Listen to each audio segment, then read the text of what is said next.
روزی دعوتشونده دایر گردید. جزئیات بیشتر در گزارش همکاران ما. дар рӯзи аввали даъват толорҳои пур аз ҷавонони хоҳишманд аллакай барои артиши миллӣ навгунӣ нест, зеро чанд сол боз дар нахустин рӯзи даъват дарк кардан мумкин аст ки таваҷҷӯҳ ва хоҳишу ҳаваси ҷавонон барои адои хизмати ҳарбӣ зиёд шудааст. ин равандро масъулин ба имкониятҳои мусоиди моддиву техникӣ дар ҷузу томҳои қувваҳои мусаллаҳ рабт медиҳанд ва дар шаҳри Душанбе ҳам нахустин рӯзи даъвати баҳориро ҷавонон бо ташрифи сершумори худ ба комиссариятҳои ҳарбӣ истиқбол карданд. дӯстону наздикон ва волидайну масъулини ниҳодҳои дахлдор хоҳишмандонро бо як барномаи бошукӯҳ ба артиш гусел карданд. тарбияи ватандӯстӣ шаҳрвандон низ яке аз самтҳои муҳими сиёсати ҳукумати мамлакатро дар бар мегирад ва бо қабул гардидани қонуни ҷумҳурии Тоҷикистон дар бораи тарбияи ватандӯстии шаҳрвандон имрӯз имконияти бештар барои боз ҳам ҷалб гардидани наврасону ҷавонон ва ҳидоят намудани ҷомеа ба равона кардани фарзандонашон ба хизмати ҳарбӣ фароҳам оварда шудааст ва имкониятҳое ки дар раванди омӯзиши даъвати ҷавонон баҳри ҷомеа пешбарӣ карда шуд ё нишон дода шуд дар доираи баргузории чорабиниҳои муҳим аз ҷумла сафарбар намудани волидайни сарбозон ба қисмҳои ҳарбӣ ва хонандагони синфҳои болоӣ ё ҷавонони синни даъватӣ ба ҷиҳати боздид аз шароити вазъи буду боши хизматчиёни ҳарбӣ собитгари он аст ки боз ҳам ҷавонон тавонистанд ки аз шароиту имкониятҳои фароҳамшуда дар қисмҳои ҳарбӣ боздид ба амал оваранд ва дигар ҳамсолонашонро барои хизмат кардан барои адои сарбаландонаи хизмати модарватан ҳидоят намоянд.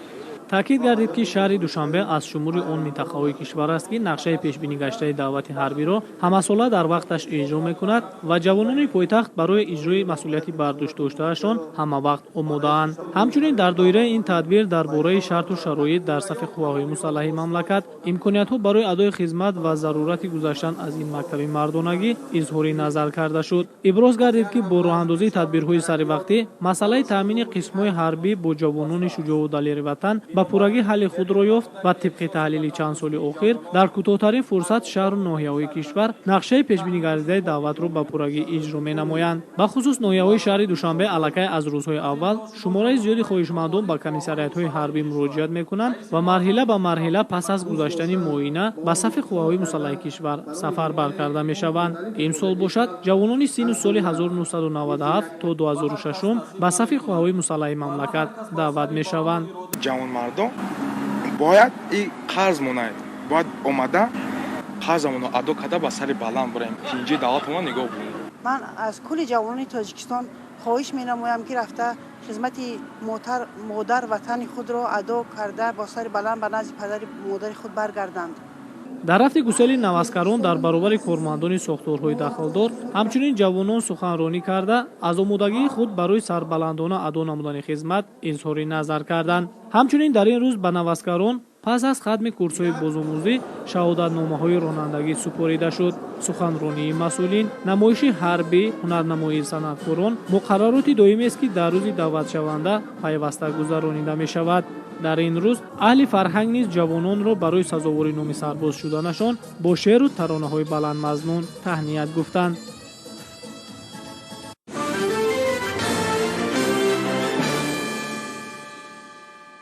мисли солҳои қаблӣ дар рӯзи аввали даъвати навбатии шаҳрвандон ба хизмати ҳарбӣ якчанд шаҳру ноҳия аз ҷумла ҷамоатҳои Ворух ва чоркӯҳи шаҳри Исфара, шаҳри Хорух ва ноҳияҳои Дарвоз, Ванҷ, Рӯшон, Шуғнон, Роштқалъа, Ишкошим ва Мурғоби вилояти Мухтори Кӯҳистони Бадахшон, ноҳияҳои Рашт, Нуробод, Тоҷикобод, Сангвор ва Лахш, ноҳияҳои Вахш, Фархор ва Муъминободи вилояти Хатлон якумин шуда нақшаи даъвати ҷавононро ба сафи артиши миллӣ 100% иҷро намуда аз натиҷааш гузориш доданд. таваҷҷӯҳ кунед ба гузориши ҳамкорони мо.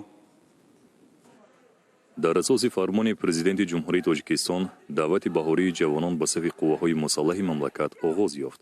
чун анъана ин даъват низ дар рӯзи нахустини даъвати баҳории ҷавонон ба сафи артиши миллӣ нақшаи даъват дар деҳоти Ворух ва Чоркӯ беш аз 107% иҷро гардид. ин раванд ки давоми 6 соли охир идома меёбад шаҳодат аз он медиҳад ки بهادران دهات واروخ و چرکو در روحیه وطندوستی و خویشتنشناسی به کمال میرسند. این جوانان خدمت مادر وطن را قرض شهروندی و رسالت جوانمردی خویش میدونند. در دهات واروخ و چرکوی شهر اسفره معرکه مهم سیاسی دعوت جوانان به صف قواهای مسلح به معرکه ننگ و ناموس وطنداری تبدیل یافته. از دعوت تا دعوت صف اختیاریان برای خدمت به مادر وطن بیشتر میگردد. هر نفری خودآگاه و وطندوست افتخار ملی داشته و به ننگ و ناموس باید به وطن خدمت نموده برای حفظ مرز و بومیان صداقتمندانه تیار باشد. از این رو ما جوانان دلیر و شجاع واروخ در اجرای رسالت پرشرفی وطنداری آماده بوده با سرفرازی و با روحیه بلند وطندوستی به خدمت حربی می‌رویم. با پشتیبانی از سیاست سازنده و دورنگرانه پیشوای ملت محترم امام علی رحمان، رادمردان دهات واروخ با امر دل و وجدان به خدمت مادر وطن یعنی حفظ مرز و بوم رهسپار می‌شوند. در دهات واروخ شهر اسفره به مناسبت گسیل نوسکران چورابینی ایدانه دویر گردید. دلواران واروخی با سربلندی و افتخار از وطنداری در نزد والدان و همدهگان خود بر به بری هم ایستاده با این رفتار جوانمردی نشان داده توانستند که به دولت و ملت خود صادق هستند. مسئولین دهات واروخ و سابقه‌داران و والدان دعوت شوندگان ضمن برآمد خود خدمت در صف ارتش ملی را گذشتن از مکتب مردانگی عنوان نموده با افتخار زیاد اظهار داشتند که جوانان واروخی در حمایه مرز و بوم و دوستداری وطن باید در صف پیش قرار بگیرند. هر نفری که وطنش را، ملتش را و دولتش را دوست می‌دارد برای حمایه مرز و بوم دستاوردهای زمان صاحب استقلالی و منفعت‌های ملی باید همیشه آماده باشد. افتخار میکنم که فرزند من امروز اختیاراً پس از ختم دانشگاه عالی برای خدمت به صف قوای مسلح سفربر شد و امروز همین مقصد را مرام کار زندگی خود اختیار نمود. من شاهد آن هستم که جوانان واروخ نهایت خویشتنشناس وطن پرور هستند. امروز یک تن همچون جوان به صف قواهای مسلح جمهوری تاجیکستان پس از ختم دانشگاه عالی اختیاراً سفربر شده ایستادم و این البته برای حفظ وطن جاناجان ما برای یک ذره باشد هم سهم خود را گذاشتن البته قرض شهروندی ما جوانان می باشد. جوانان دهات واروخ در هر دعوت جوانان به صف قواهای مسلح مملکت از اولین ها شده در روز اول از اجرای نقشه دعوت سربلندانه می برآیند. سابقه‌داران جنگ و مهنت و در عموم خرد و بزرگ این گوشه دیار بهشت آسا همراه نوسکران تا دیرگاه سرور و شادمانی نمودند. با امر دل و وجدان از صمیم قلب به صف قواهای مسلح جمهوری تاجیکستان می‌پیوندم. البته خدمت برای وطن، برای ملت، برای این دولت شرف است و آرزوی هر یک جوانمرد است که امروز خوشبختانه من به این آرزویم میرسم. البته این وطن دوستی، این وطنداری، این صاحب جمعی را به ما والدینمان آموختند. البته باعث افتخار است که امروز در جماعت دهات واروخ این دست واقعا که امروز ما جوانانی با آرزوی ناموس وطن، با آرزوی ناموس دیها، با خواهش خود از صمیم قلب به صف قواهای مسلح جمهوری تاجیکستان می‌پیوندیم. البته این یک شرف است برای هر یک ساکنان این دهه واروخ است. من همچون شهروند شرفمند جماعت دهات واروخ باعث افتخار و سربلندی هر یک مردم این دهه میدانم که جوانان سعادتمند، جوانان غیور و با آر ناموس، جوانان وطندوست دهه با امر دل همچون رمز صداقت و این وطن عزیز و تاجیکستان جاناجان برای خدمت به صف قواهای مسلح جمهوری تاجیکستان می روند. در دهات چرکو به مناسبت گسیل دلواران همایش ایدانه و متنتن برگزار شد. ساکنان و والدان نوسکران سرفراز از آن بودند که جوان عنعنه برادرانشان را ادامه بخشیده به خدمت مادر وطن می روند. شادی و نشادی خرد و بزرگ دهات چرکو دلالت از آن می‌دهد که آنها معرکه دعوت را معرکه ننگ و ناموس وطنداری می‌حسابند.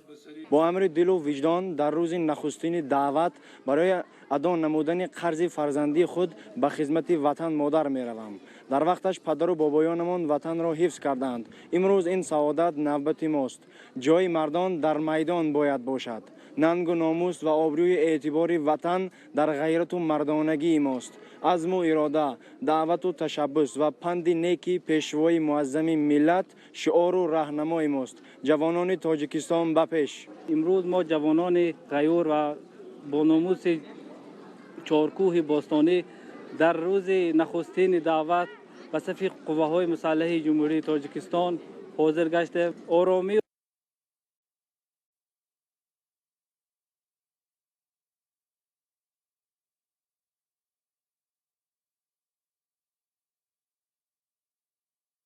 маълум аст ки имсол ҳамчун солҳои қаблӣ дар рӯзи нахустини оғози маъракаи давлати баҳории ҷавонон ба сафи артиши миллӣ дар деҳоти чоркӯҳ нақшаи даъват барзиёд таъмин гардид. натиҷаи корҳои тарғиботиву ташвиқотӣ баргузории чорабиниҳои муҳим дар самти баланд бардоштани ҳисси ватандӯстии ҷавонон ва муҳимтар аз ҳама дарки мафҳуми ватану ватандорӣ аст ки имрӯз ҷавонон ба сафи артиши миллӣ пайваста содиқона хизмат мекунанд.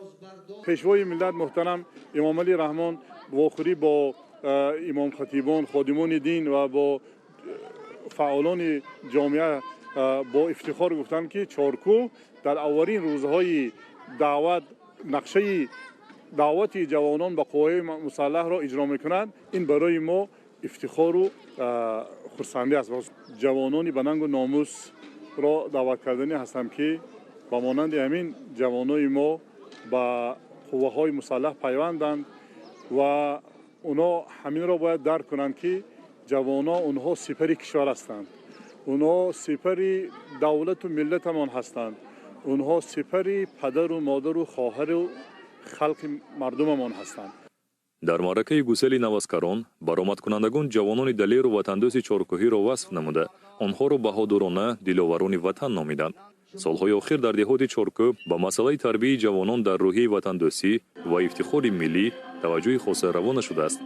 дар ҳар оила ҷавонони синни даъватӣ бо хоҳиши худ ва амри дилу виҷдон ба хидмати ҳарбӣ мераванд. من امروز با خواهش خودم به صف قوه‌های مسلح جمهوری تاجیکستان داخل شده با سربلندانه میخواهم که خدمت مادر وطن را ادا نمایم. همه ما را ضرور است که خدمت مادر وطن را در صف قوه‌های مسلح جمهوری تاجیکستان ادا نموده هر پارچه خاک آن را عزیز و مقدس شماریده دائما در حفظ مرز و بوم وطن عزیزمان آماده باشه. امروز برای ما روز خرسندی است. جوانان دلیر چارکوهی به ارتش ملی رفته ایستاده‌اند. این از آن دلالت می‌دهد که خدمت در صف قوه‌های مسلح را رسالت خود می‌دانند. дар деҳоти ворух ва чоркӯҳ бо риояи суннатҳои нек қадршиносии волидони наваскарон ва дигар шахсони масъул наваскаронро бо рӯҳияи шоду болида ифтихор аз ин сарзамини озоду обод ба хизмат гусел намуданд. дар ин замони зудтағйирёбандаи авзои ҷаҳон дӯст доштани ватан омода будан барои ҳимояи сарзамини аҷдодӣ вазифаи ҷониву қарзии инсонӣ мебошад. ҷавонони деҳоти ворух ва чоркӯҳ ҳамчун пайравони асили пешвои миллат муҳтарам имом алӣ раҳмон бо сарбаландӣ ва ифтихори бузург ба хизмати модарватан мераванд. маъракаи давлати баҳорӣ дар деҳоти ворух ва чоркӯҳи шаҳри Исфара ба як маъракаи шодиву нишод табдил ёфта волидон фарзандонашонро ба аскарӣ гусел намуданд. ҷавонписарони ғайру бовиқори Бадахшон ҳамчун пайравони асли пешвои миллат бо мақсади адои вазифаи ҷавонмардии худ дар ҳифзи марзу буми кишвар ва иҷрои рисолати баланди ватандӯстӣ таи 6 соли охир дар маъракаи муҳими сиёсӣ сафарбаркунии ҷавонписарон ба хизмати ватан модар фаъолона иштирок намуда нақшаи даъватро бо сифат иҷро менамоянд. чун хизмати ҳарбӣ дар сафи қувваҳои мусаллаҳи ҷумҳурии тоҷикистон дар баробари қарзи фарзандӣ ва имонии виҷдонӣ ҳамзамон барои ҳар як ҷавонмарди бо нангу номус мактаби бузурги ҳаёт маҳсуб мешавад. ҷавонони бедордил моҳияту мафҳуми ватан модар давлату миллатро хуб дарк намуда бо мақсади омӯзиши амиқи сабақи далерию таҳамтанӣ ва садоқати бепоён нисбати давлату миллат ҳамасола дар сафи ҳомиёни истиқлол бо масъулияти баланд пайваст мегарданд. ба артиши миллии ҷумҳурии тоҷикистон дохил шудам ва имрӯз чунон мебинем ки дар ноҳияи дарвоз дидбонгоҳҳои хушрӯй ва зебо шудагианд ва то ҳол давом дорад ва мо ҷавонони ноҳияи дарвоз қарзи фарзандии худро мехоҳем адо кунем. ارتش ملی به یگان زمینه میراثی مادی و تکنیکی محض در زمان صاحب استقلالی مملکت تشکیل گردید و از امتحان سخت و سنگین تاریخ در ظرف 33 سال اخیر با موفقیت گذشت و امروز به یک نهاد قدرتمند و حمایتگر مرز و بوم میهن تبدیل یافت. امروزها نظامیان قادرند که امنیت دولت و ملت و حفظ مرز و بوم کشور را با سربلندی حمایت نمایند، زیرا محض با درک حقیقت بسیاری از جوانان قوی اراده و خودآگاه ولایت مختار کوهستان بدخشان اختیاراً به صف حامیان وطن پیوست شده در حفظ مرز و بوم این دیار نازنین سهم بارز می‌گذارند. امروز من یگانه پسرم را به صف قوای مسلح گسیل می‌نمایم. بگذار فرزندان ما خرج مادر وطن را صمیمانه اجرا نمایند. مراتبه 11 است که یکی از اولین ها شده نقشه دعوت بهاری و تیرماهی به صف قواهای مسلح در یک روز 100% اجرا می شود. چون این اقدام نیک از نتیجه بلند خودشناسی و خودآگاهی و وطن دوستی و وطن پرستی دلیر و شجاع و با ننگ و ناموس بودن جوانان تاجیکستان زیجان شیرین ترم، تاجیکستانی جوان و دلبرم، مثل طفل دوست می دارم تو را، از تو آید بوی شیری مادرم. همساله تعداد زیاد جوانان به کمیسریات‌های حربی شهر و ناحیه‌های ولایت مختار کوهستان بدخشان حاضر شده آمادگی خود را برای شامل گردیدن به صف نیروهای مسلح کشور به خاطر حفظ هر یک پارچه خاک پاک مقدس این سرزمین نشان می‌دهند. نزد خودم مقصد گذاشتم که قرض جوانمردی خود را در نزد مادر وطن ادا کنم. خدمت برای هر یک جوان مکتب مردانگی. جوانان ولایت مختار کوهستان بدخشان در صف‌های نظامیان در همه دور و زمان سربلندانه خدمت مادر وطن را اجرا نموده با متانت و قوی ارادگی خود ثابت می‌نمایند که در برابر جوانان دیگر شهر و ناحیه‌های جمهوری آنها نیز قادر هستند در حفظ مرز و بوم دیار سهم گذارند. به این خاطر در مرکز مأموری ولایت مختار کوهستان بدخشان شهر خارو با مقصد در سطح بلند سیاسی و فرهنگی و رعایت رسم و آیین‌های مردمی گسیل نمودن نوسکران به صف حامیان میهن با برگزار گردیدن راهپیمایی کارمندان اداره و مؤسسه‌ها و سابقه‌داران و جوانان، زنان و بانوان، استادان و شاگردان مؤسسه‌های تعلیمی از میدان اسماعیل سامانی تا باغ فرهنگ و فراغتی چهارباغ شهر خاروق با شعار آویزه‌های وطنداری توسط خیابان مرکزی شیرینشاه شاه تیمور دایر گردید. جمع‌آمد روز دعوت شونده دلیران بدخشان با شادی و فرح تبدیل گردیده خرسندی خرد و بزرگ به مشاهده می‌رسید. ولایت مختار کوهستان بدخشان چون انا نقشه دعوت را در روز اول پورا اجرا نمود و امروز در فضای بسیار هم ایدانه با اشتراک خرد و بزرگ ما نوسکران را به صف قوای مسلح کشور گسیل نموده ایستادیم. سابقه‌داران جنگ و مهنت و والدین جوانان وطن دوست دیار با شعار آویزه‌های وصف کننده مقدسات و گرامی داشتن ارزش‌های نیک انسانی صداقت به این خاک و به این سرزمین اشتراک کردند. در اصل قواهای مسلح جمهوری تاجیکستان یکی از رکن‌های واقعاً بنیادی و مهمترین دولت و سپر با اعتماد وطنمان میباشد. ما ساکنان شهر خاروق از آن افتخار می نماییم که در صلح و ثبات و آسایشتگی زندگی می نماییم و خوشبختانه این روز ما فرزندان خود را به خدمت مادر وطن روانه می کنیم. من افتخار دارم که فرزند من به صف قوای مسلح داخل می شود. حکومت جمهوری تاجیکستان جهت باز هم بلند برداشتن سویه کسبی و فراهم آوردن شرایط سطح بلند برای سربازان و افسران جانسار دولت پیوسته تدبیرها می اندیشد. ما جوانان شهر خاروق با سیاست سازنده پیشوای ملت محترم امام علی رحمان صادقیم امروز چون جوانان دیگر بدخشان آماده هستیم که قرض خود را در نزد مادر ادا کنیم. ساخته به استفاده دادن بناهای استقامتی و صدها دیدبانگاه‌های معاصری با تمام شرایط سطح بلند جوابگو، تحکیم بخشیدن پایگاه مادی و تکنیکی جزو تام‌های قواهای مسلح کشور در شهر و ناحیه‌های جمهوری با نوترین تکنیکای حربی از قبل این چاره‌جویی‌های بی‌نظیر سرفرمانده عالی قواهای مسلح کشور گنرال ارتش محترم امام علی رحمان میباشد که پیوسته به مشاهده میرسد. برای نسل جوان مهمترین مکتب تربیت و آب و تاب بدن این خدمت در صف ارتش ملی است. زیر و ثبات و آرامی کشور و حمایت مرز و بوم سرزمین اجدادی از جوانان چالاک و هوشیار در زمان زود تغییر یابنده جهان وابستگی ناگسستنی دارد. امروز با امر دل جوانان روشن زمین بهر ادا کردن قرض خود در نزد مادر وطن آماده اند که خدمت وطن را اجرا نمایند. زیرا امروز حکومت مملکت بهترین شرایط را برای ما جوانان مهیا کردند. از ما فقط یک چیز این حمایت خاک مقدس تاجیکستان است. امروز با باوری کامل میتوان گفت که آینده تاجیکستان صاحب استقلال و هر یک گوشه آن از جوانان با آر و ناموس و رادمردان شجاع وابستگی کلان دارد، در حالی که با تاکید رهبر دولت جوانان آینده ملتند و آینده نیک و با سعادت کشور. از زیرکی سیاسی نسل جوان و اشتراک وسیع آنها در ترغیب ارزش‌های دولت و حکومت وابستگی زیاد دارد. جسارت و متانت سربازان بدخشان را پیشوای ملت محترم امام علی رحمان ضمن ملاقات‌های خود با کارها یادرس کرده همچون نمونه عالی وطندوستی ابراز داشتند. ما جوان خوب آگاه هستیم. دولت و حکومت جمهوری تاجیکستان برای ما قشر جوانان که آینده ساز ملت می باشیم توجه ظاهر می نماید. من با خدمت وطن مادر همیشه تیارم. افسران و سربازان که طول 13 ساله اخیر به بسیار امتحان و آزمایش‌های سخت و سنگین و مرکب سربلندانه گذشتند و امروزها رسالت کسبی قرض وطن دوستانه شهروندی خود را با شرافانه ادا کرده در تربیت افسران و سربازان سهم خود را گذاشته ایستادند. از این لحاظ هر یک جوان همت بلند زاده استقلال کشور باید قرض شهروندی خود را در نزد دولت ملت با خدمت صادقانه و رفتار نمونوی بر حفظ ثبات کامل تاجیکستان روانه سازد. جوانان نوخیای مرغاب میخواهیم رفته در صف ارتش ملی خدمت کنیم، زیرا خدمت قرض ما جوانان مرغاب است. ما با خدمت حربی تاجیکستان عزیزمان را از همه خطرها با سر بلند حفظ میکنیم. جوانان شهر و ناحیه‌های ولایت در اجرای رسالت وطنداری استوار بوده مرتبه 11 است در مقیاس جمهوری اولی شده در یک روز از اجرای نقشه دعوت به صف قواهای مسلح را صفتناک و 100% اجرا نمایند. جوانمردان ولایت با اقدام شایسته خود بار دیگر ثابت کردند که دوام 6 سال اخیر در هر یک دعوت جهت اجرای سریع فرمان سرفرمانده عالی قواهای مسلح مملکت گنرال ارتش محترم امامعلی رحمان در سمت دعوت به خدمت وطن مادر و از صداقت و وفاداری خود نسبت سیاست امروزه دولت حکومت مملکت با افتخار سخن میگویند. خدمت حربی مایه افتخار برای ما جوانان تاجیکستان است.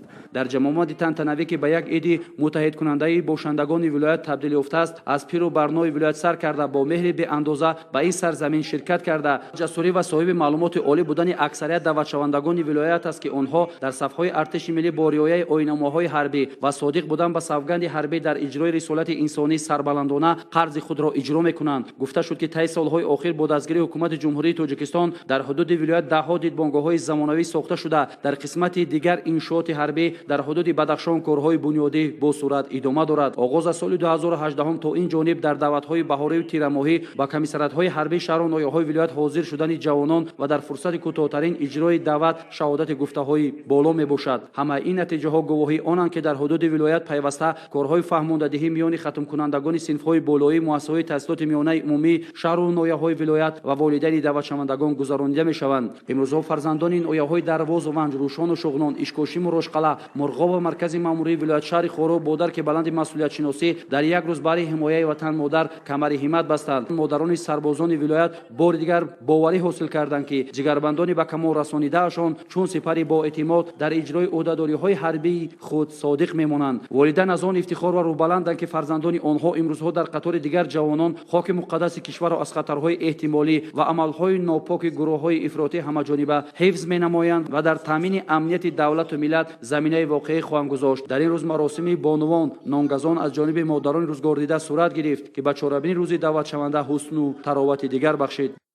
در زمینه تطبیق فرمان سرفرمانده عالی قواهای مسلح جمهوری تاجیکستان محترم امامعلی رحمان درباره به احتیاط رخصت دادن خدمتچیان حربی که مهلت مقرر گردیده خدمت حربی را ادا نمودند و دعوت نوبتی شهروندان سالهای تولد 1997 2006 جمهوری تاجیکستان به خدمت حربی در شهر و ناحیه‌های حدود ولایت ختلان چهاربینی روز دعوت شونده برگزار گشته جوانان اختیاراً با روحیه بلند خودشناسی ملی و وطندوستی برای ادای خدمت وطن رهسپار می‌گردند. در ورزشگاه کالج طبی ناحیه وخش با مناسبت گسیل جوانان به خدمت حربی با اشتراک مسئولین مقامات دولتی، فعالان، دعوت شونده‌ها و والدین آنها چهاربینی با شکوه روز دعوت شونده آغاز گردید. در روز دعوت شونده صبح روز ناحیه وخش جلوی صمیمانه وطنداری داشت.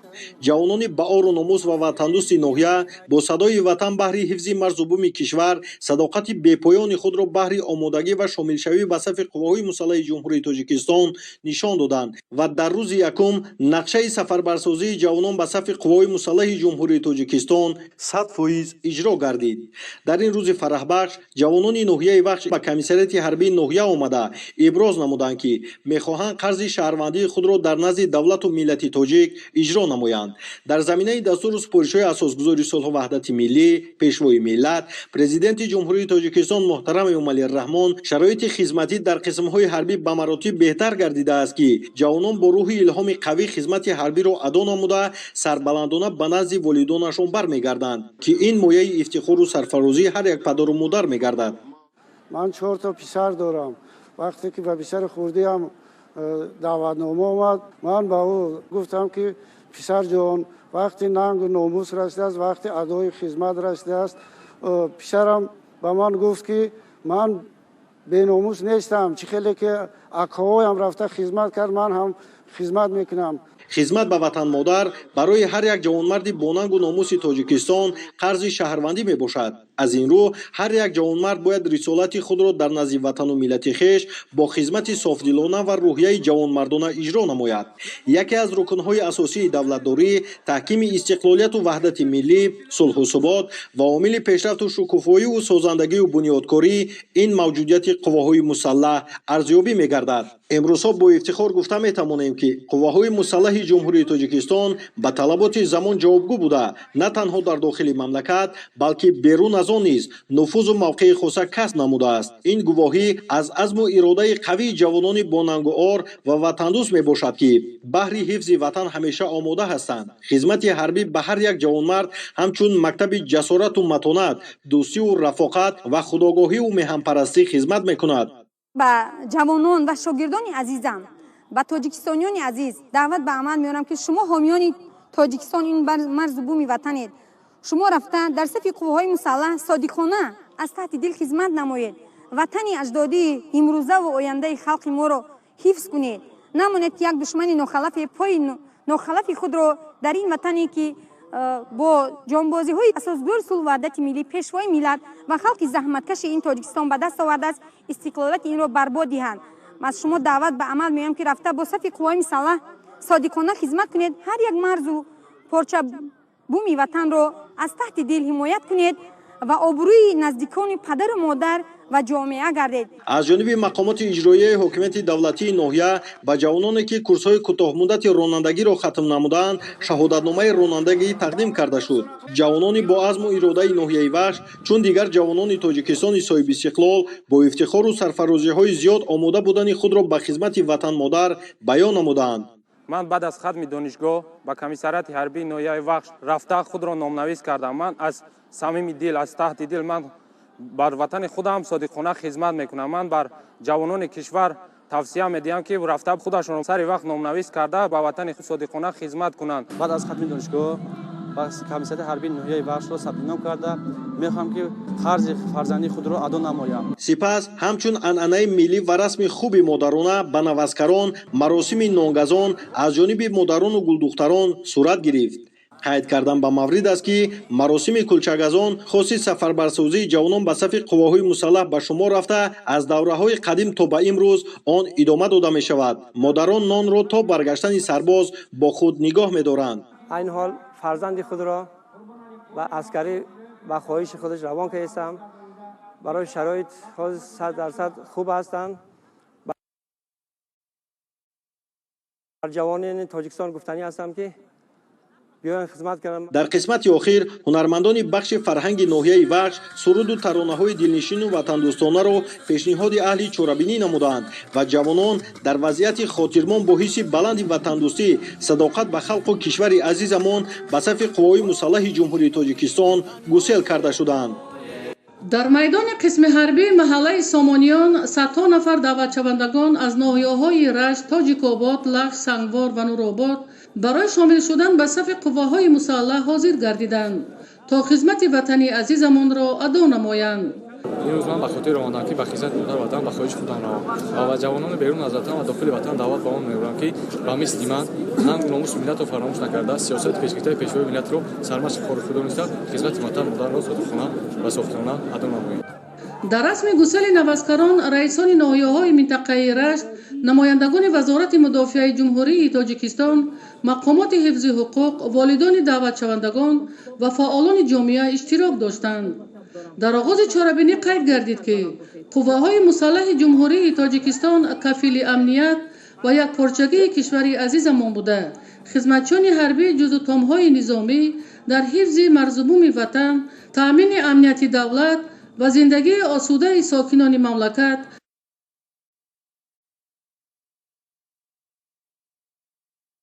به خاطر حمایت مرزبوم وطنی عزیزمان بیان داشتند. در این روز به نوزکرانی که کورس‌های رانندگی را ختم نمودند дар вазъияти тантанавӣ шаҳодатнома супорида шуд. дар майдони қисми низомӣ ба хотири боз ҳам баландбардоштани ҳисси ватандӯстӣ ва маҳорату малакаи ҷангӣ сарбозон машқҳои низомии омодакардаи худро пешкаши навазкарон карданд ки он аз ҷасорату ватандӯстӣ, зиракии сиёсӣ ва омодагии сарбозон ба ҳифзи марзубуми кишвари азизамон шаҳодат медод. имрӯз мо хурсанд аз он ва ифтихор аз он дорем ки сарбаландона ба хизмати модар ватан меравем.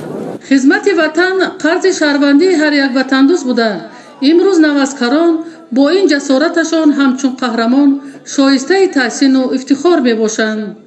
барои хидмат ба сафи қувваҳои мусаллаҳи ҷумҳурии тоҷикистон сафарбар мегардам. ман аз тамоми ҷавонони 30 соли даъватӣ эҳтиромона хоҳиш менамоям ки аз хизмат дар сафи қувваҳои мусаллаҳи ҷумҳурии тоҷикистон саркашӣ накунанд. аз фурсати муносиб истифода бурда тамоми даъватшавандагонро ба ин рӯзи даъватшаванда табрик намуда ба онҳо сиҳатию сарбаландӣ ва дар хизмат шуҷоату далериро таманно дорам. ба ҷавонони ки сину солашон ба сини хизмати ҳарбӣ расидааст паёме дорам ки ба хизмати ватан модар содиқона хизмат намоянд ва инчунин онҳоро даъват менамоям ки ба ватан содиқона хизмат намоянд ва ба ватани худ ва ба боварии роҳбарияти кишвар содиқ бошанд. дар ин чорабинӣ даъватшавандагон иброз доштанд ки хизмат дар сафи қувваҳои мусаллаҳ боиси ифтихори ҳар як ҷавони ватандӯст буда ин амалро танҳо ҷавоне пеша менамояд ки ҳисси ватандӯстӣ дорад ва бо пайравӣ аз гузаштагони худ барои ҳимояи марзубуми ватан омода мебошад. маҳз бо дарки ин масъулият 5 ноҳияи минтақа дар рӯзи аввал нақшаи давлати баҳориро пурра иҷро карданд. вазъи ҷаҳони имрӯза ҳамаи моро водор месозад ки зиракии сиёсиро аз даст надода баҳри сулҳу субот, ваҳдату ягонагӣ ва ҳифзи марзубуми кишвари азизамон талош намоем то тинҷиву амонӣ дар тоҷикистони маҳбуб ҳамеша пойдору мустаҳкам бошад. ҳунармандони бахши фарҳанги минтақаи рашт бо барномаи рангини худ хотири аҳли нишастро шод намуданд. хизмат ба ватан модар қарзи фарзандии ҳар як ҷавонмарди бонангу номус буда мактаби бузурги тарбияи ирода, ҷасорат, шуҷоат ва ватандорӣ ба ҳисоб меравад. хизмат дар сафи артиши миллӣ яъне ҳимояи манфиатҳои давлату миллат ва халқи тоҷикистон мебошад. сар баландонанд, адо намоянд. нахуст навдаватшавандагонро табибон ба таври шаффоф ва дақиқ аз комиссияи тиббӣ гузарониданд, зеро аскарон бояд аз ҷиҳати рӯҳӣ ва ҷисмонӣ солим бошанд то тавонанд ин сарзамини бииштосоро аз ҳар гуна хатарҳо ҳифз намоянд. дар рафти комиссияи тиббӣ сардори комиссарияти ҳарбии ноҳияи Фархор бо навдаватшавандагон суҳбат намуданд, ба онҳо ҷиҳати ин иқдоми пешгирифтаашон миннатдорӣ баён намуда дарҷ намуд ки ҳар ҷавон бояд андеша ва дарк намояд ки номуси ватандорӣ аз ҳифзи ватан модар оғоз мегардад.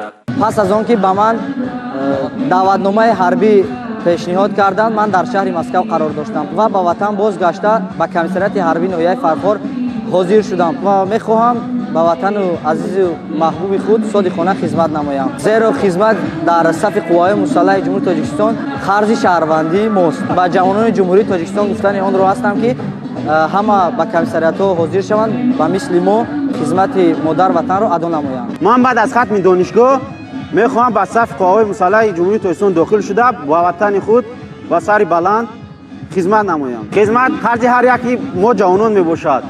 ман ба дигар ҷавонон гуфтани онро дорам ки биёед ба ватани худ содиқона хизмат намоем. бо хоҳиши худам ба хизмати ҳарбӣ сафарбар намуда мехоҳам ки хизмати ҳарбиро сарбаландона иҷро намуда ба назди падару модарам сарбаландона баргардам, зеро ки хизмат қарзи шаҳрвандии ҳар яки мост. сипас ҷавонон миннатдории худро ҷиҳати дастгирии ҳамаҷонибаи давлат ва ҳукумати ҷумҳурии Тоҷикистон чунин иброз намуданд.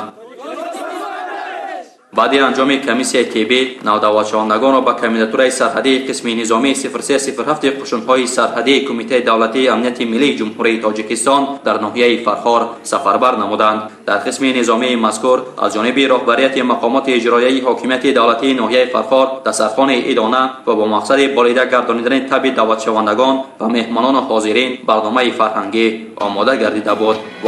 والدین نوازکاران نیز در آنجا حضور داشته در هر گوشه با فرزندان خود صحبت نموده با آنها دعای خیر می‌دادند تا اینکه خدمت وطن مادر را با سر بلند ادا نموده سهم خود را در تنظیم و آسودگی و امنیت وطن عزیزمان تاجیکستان گذارند. فرزند من تا 6 ماه بود که در فدراسیون روسیه بود. بعد از آن که دعوت حربی سر شد ما فرزندمون را دعوت کردیم که فرزند عزیز بیا خدمت مادر وطن قرض است باید در تنظیم و امنی تاجیکستان ما باید سهم خودت بگذاری. فرزند ما به گپ ما آمد. امروز ما را به کمیسریات حربی آوردیم. خواهانیم که بچه ما با سری بلند با یک افتخارمندی قرض مادر وطن خچه بود کنه تنظیم و آرامی تاجیکستان حمایت کنه همچون جوانمرد با پیش ما بازگشته بیاید. قسمت دیگر چاره‌بینی با سخنرانی رئیس ناحیه فرخار آغاز گردید. ضمن سخنرانی خود رئیس ناحیه ابراز داشت که امروزها در صف قوه‌های مسلح جمهوری تاجیکستان با مسئله‌های بلند برداشتن سطح کسبی، آماده باشی جنگی و آبوتاب جسمانی و معنوی توجه مخصوص ظاهر کرده می شود.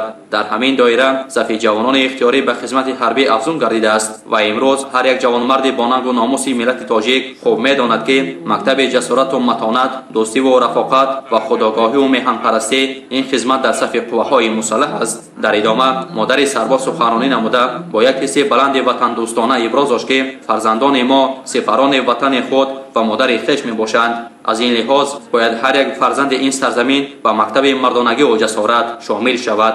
از چهره‌های پر افتخار و غرور جوانمردانه این جوانان معلوم گردید که آنها برای حمایت مرز کشور و پاس داشتن ارزش‌های مقدس تاجیکستان همیشه آماده‌اند. در فرجام از جانب بخش فرهنگ ناحیه برنامه آماده نموده کنسرتی منظور شنوندگان گردانیده شد. مورد ذکر است که ناحیه فرخار در نخستین روز دعوت بهاری نقشه را 101% اجرا نمود. باید ابراز داشت که در جهان زود تغییر یابنده معاصر هر فرد جامعه را ضرور است تا ارزش حفظ مرز و بام و خدمت حربی را به حیث یک مکتب مردانگی و جسارت تبلیغ نماید، زیرا این مرز و بام و این دولت از ماست و باید آن را حمایت نماییم و ضرور باشد در راه حفظ خاک سرزمین خود جانیساری کنیم. همساله شماره زیادی جوانان با مقصد ادا نمودن قرض شهروندی خود به کمیسریات‌های حربی حاضر می‌شوند. این نوبت شماره زیادی جوانان شرفمند و با سعادت ناحیه مومن‌آباد با اراده قوی و استوار به کمیسریات حربی ناحیه تشریف آوردند. از کمیسیای طبی و پرگی گذشتند. طور طبیبان ابراز داشتند باید دعوت شوندگان به طور عمیق و دقیق از تشخیص طبی گذرند، زیرا آینده تاجیکستان عزیز و پایداری صلح و ثبات سرتاسری از آنها وابستگی کلان دارد. ما سفر عمر علی ساکن دهه فیض‌آباد ناحیه مومن‌آباد با امر دل و کمیسریات حربی ناحیه مومن‌آباد با خواهش خودم حاضر شدم، زیرا خدمت در صف قوه‌های مسلح جمهوری تاجیکستان قصد هر یک شهروند جمهوری تاجیکستان می باشد و من خوشحال از آن هستم که با خواهش خودم به صف قوه‌های مسلح شامل گردیده خدمت مادر وطن را ادا می نمایم. من در فدراسیون روسیه قرار داشتم و وقتی که با من دعوتنامه حربی حاضر شد پدرم با من زنگ زد که پسرم اومده با سر بلند با صف قوای مسلح جمهوری تاجیکستان خدمت را ادا نمایم. من هم گپ آنها را گرفته اومده امروز با صف قوای مسلح جمهوری تاجیکستان سفربر میشوم. من میخواهم خدمت وطن مادر را سر بلندانه ادا نمایم. بعد به اتمام رسیدن تشخیص طبی نودعوت شوندگان با یک غرور جوانمردی و حس بلند وطن دوستی در دست شعار و آویزه‌ها و لوحه‌های تبلیغاتی از نزد کمیسریات حربی تا مرکز ناحیه راهپیمایی نمودند. رهبریت مقامات اجرایی حاکمیت دولتی، والدین و ساکنان و مکتب بچگان با یک خوشنودی نوازکاران را در مرکز ناحیه استقبال نمودند. باعث خوشنودی است که ناحیه مومن‌آباد در برابر دیگر ناحیه‌های جمهوری از اولین‌ها شده نقشه دعوت بهاری را 100% اجرا نمود. ما پدر و مادران باید فرزندهای خود را در روحیه انسان دوستی و خلق وطن خود خدمت نمایند. ضمن سخنرانی خود رئیس ناحیه مومن‌آباد درج نمود که ما ثمره دستگیری‌های همه‌جانبه پیشوای ملت پرزیدنت جمهوری تاجیکستان محترم امامعلی رحمان است که امروزها وضع قسم‌های نظامی جمهوری و شرایط بود و باش افسران و سربازان بهتر گردیده ایستاده است و در همین دایره شماره جوانانی که به خواهش خود به صف قوه‌های مسلح جمهوری تاجیکستان شامل می‌شوند زیاد به نظر می‌رسد که این البته از حس بلند وطن دوستی آنها شهادت می‌دهد. همچنین سابقه‌داران، والدین سربازان тайёрсозон ва худи даъватшавандагон низ суханронӣ намуданд. Дар идома аз ҷониби роҳбарияти мақомоти иҷроияи ҳокимияти давлатии ноҳияи муъминобод ва дигар шахсони масъул ба 51 нафар навдаъватшавандагоне ки тариқи мактаби муттаҳидаи техникии ноҳияи мазкур сафарбар шудаанд, дар як фазои тантанавӣ шаҳодатномаҳои ҳарбӣ ва туҳфаҳои хотиравӣ супорида шуд бо мақсади болида гардонидани таби меҳмонон, ҳозирин ва навдаъватшавандагон дар фарҷом барномаи консертии бахши фарҳанги ноҳия ки таронумгари сурудҳои ватандӯстона буд ва чорабинӣ ҳусни дигар зам намуд.